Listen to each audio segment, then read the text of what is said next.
base hit does occur once you start getting those numbers up there a little bit. But as you and I both know, it's not always just one guy's fault. Maybe somebody ran a wrong pattern. Maybe some balls were tipped. It could be so many different things. Bottom line, though, it comes back to the guy throwing them. They'll run it now out of the gun. And a minimal gain here as he's up to about the 47-yard line. And the Falcons going to use another timeout. So that means they're down to one remaining here as we head toward halftime.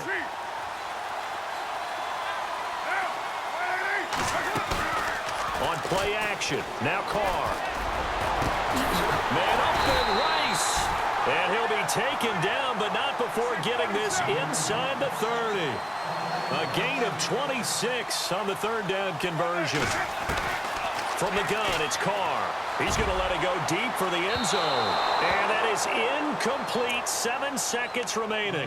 Jerry Rice, the one he was looking for. And that'll bring up second down. The way he's been slinging it in the first half, you expect everything he throws to go for a touchdown, but I guess he's got to wait to try and pick up that third, isn't he? Yeah, I thought he had him for a second, but you're right, not to be. Flush to his right. Into heavy traffic, and it's intercepted. Picked off by the Alabama man, Dre Kirkpatrick. And a big turnover there as his guys will get the football back.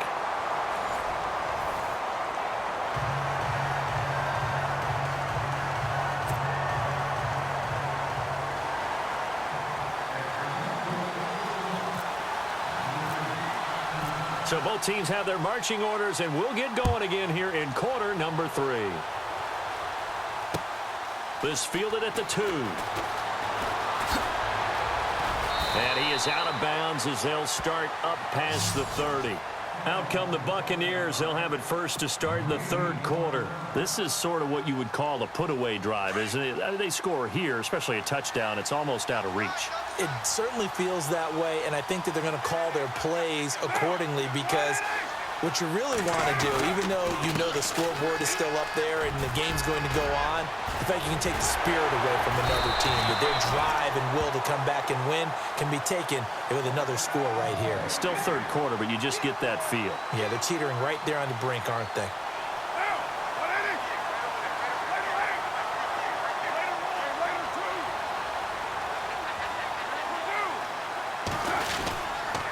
And once again, they go with Sproles.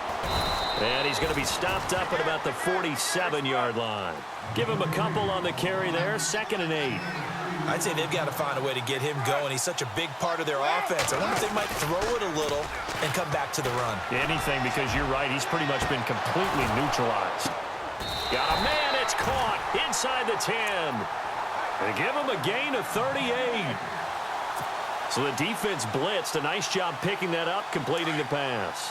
And Howland Sink was the quarterback in his center on that play. They saw the blitz, made the appropriate calls, got the line engaged because now they know there are going to be extra guys coming. And it'll be intercepted. Picked off by the Alabama man, Dre Kirkpatrick. And a big turnover there as his guys will get the football back. First possession of the third quarter, an interception, so maybe a second-half tone setter. Indeed, and not the tone they wanted to set. That's the equivalent of running out the wrong door and running into your pool instead of running out onto the field. A real dud for that one. Has that happened to you before? No, but I've heard stories about teams actually doing that back in the good old days. And he hits his man on the out route, Demaryius Thomas.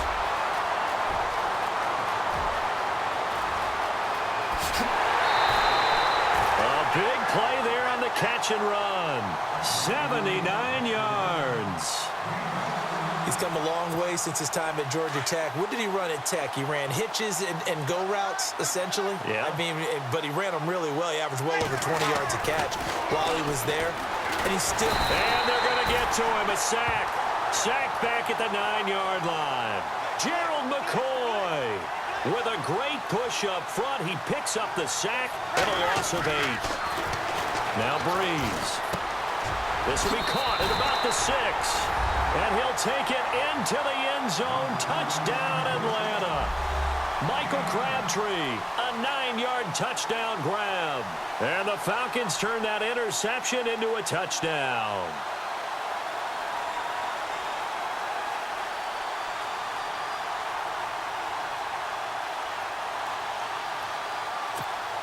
Gostkowski for the point after.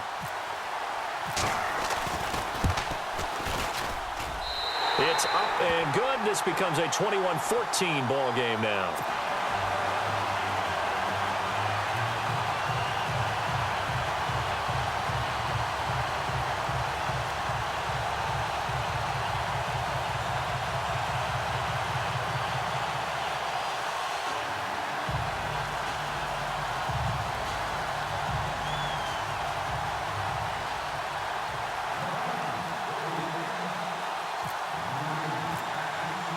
Here's Bosher to kick it away.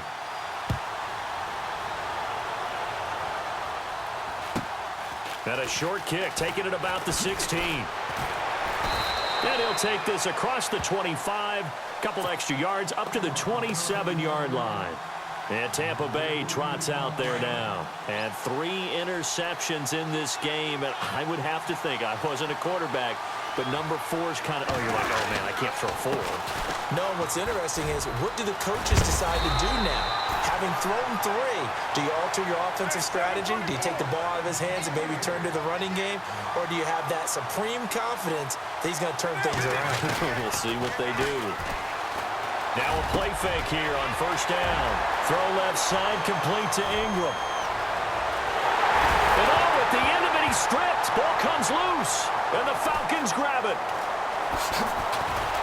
And to the 12, that's where it stops. The return is halted at the 12-yard line. It's not often that we see big plays end in disaster, and we just absolutely saw it right there. They had something really big cooking on that one. Can you, when you're down near the goal line like that on a big play, do you get maybe a little too careless, a little too desperate for the goal line? I think the last part is exactly right. You get desperate for the goal line, and sometimes you get the ball out of him, away from your body, or you're trying to extend to get there, or maybe you're just trying so hard that the ball will come out of your hands. In any event, that's a big opportunity lost. And brought down, but not before they're able to get it up to the 25. A really nice pickup of 14 yards, and it moves the sticks.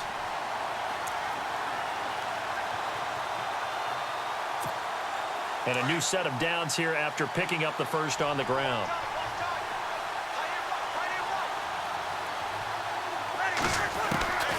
Shotgun now for Breeze.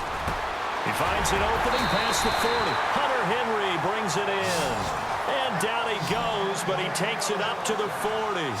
15 yards through the air and a first down. To throw is Breeze. And this complete to Henry over the middle. That's 30 yards now in the last 2 plays. Back-to-back 15-yarders, and they're rolling.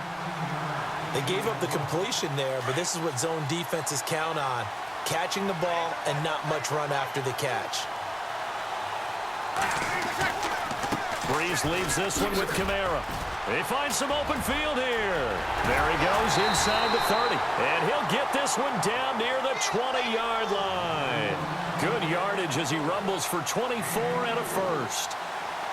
They're making it look easy out there. Another first down. So far on this drive, let me do this little bit of math here. 4 plays, 3 first downs. And now here is another interception. Terrence Newman with a pick. And the return just out across the 15 to the 16-yard line. What a nightmarish game he's having now. 6 interceptions that he has thrown. Absolutely unbelievable, isn't it? Hard to believe we're watching this and have seen it. But it just tells you about the game of football. It giveth and it taketh away. Yeah, the guys, though, that have thrown 6 interceptions in a game, the likes of Peyton Manning. Oh, this is taken in. It's complete. Back now in Nashville. It's the Bucs. They've got the football. They also are in front here on the scoreboard as we start the 4th.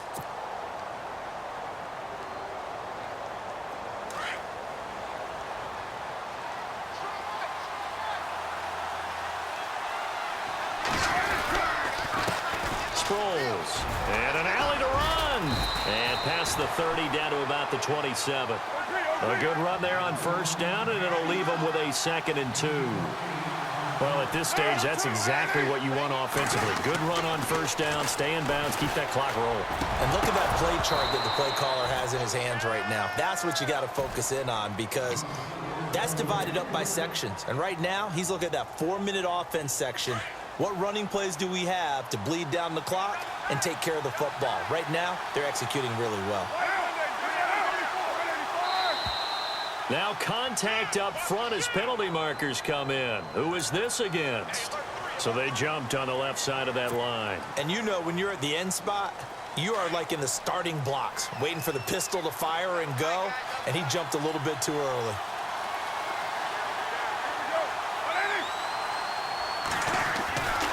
Play action. Now it's Carr. His throw caught at about the 5. And stopped a few yards shy of the goal line at the 3. 19 yards on the pickup there, and now they'll have it first and goal.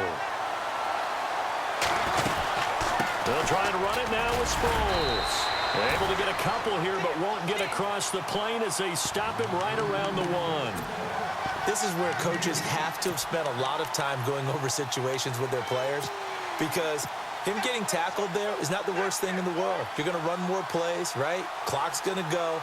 But his thought process is getting into the end zone. It's counterintuitive for him to actually go down in this spot. Yeah, but like you say, you don't want to get in the end zone too early here. No, not at all, because you may leave an opening that could come back and get you. And now it's second and goal. Again, they'll run it. Again, it's Sproles. That is not going to be any help as they dump it behind the line of scrimmage. Call it a loss of 2 on the play. And that is going to set up third and goal. And at this stage of the game, time a factor, time on their side as they just try to eke out the final precious moments of this one. Now it's Sproles. And he will fight his way into the end zone for a touchdown. Darren Sproles, a 3-yard.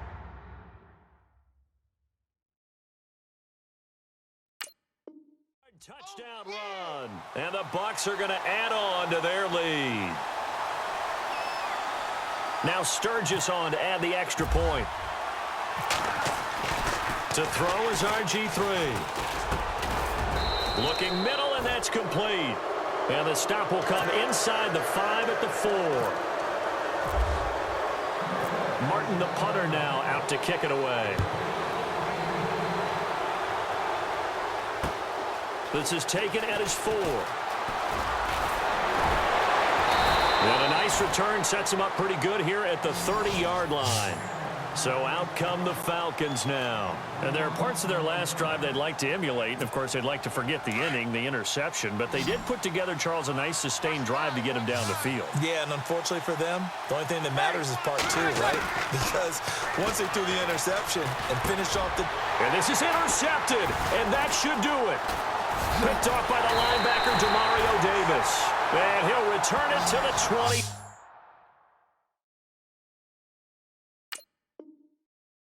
4-yard line.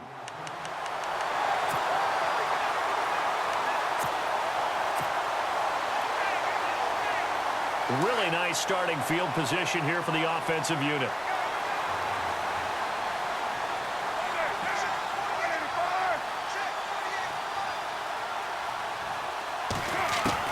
Now after the INT, it's Carr. And it's intercepted at the goal line. Picked off by the Alabama man, Dre Kirkpatrick. And they'll have the football, but deep in their own territory as he's brought down at the 5.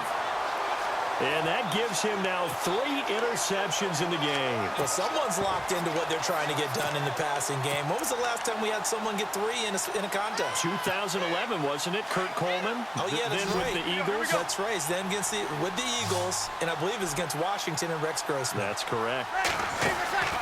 So after the INT, it's Breeze. Throwing middle, but it's incomplete. He was trying to find Deshaun Jackson that time. And now it's second down. Brandon, at least there's one bright side to that incompletion. What's that? It wasn't an interception. Wow. you're a nice guy. That was kind of in trouble, and the ball's out. It's in the end zone loose. And it's picked up by the Buccaneers. And what else could go wrong at this point?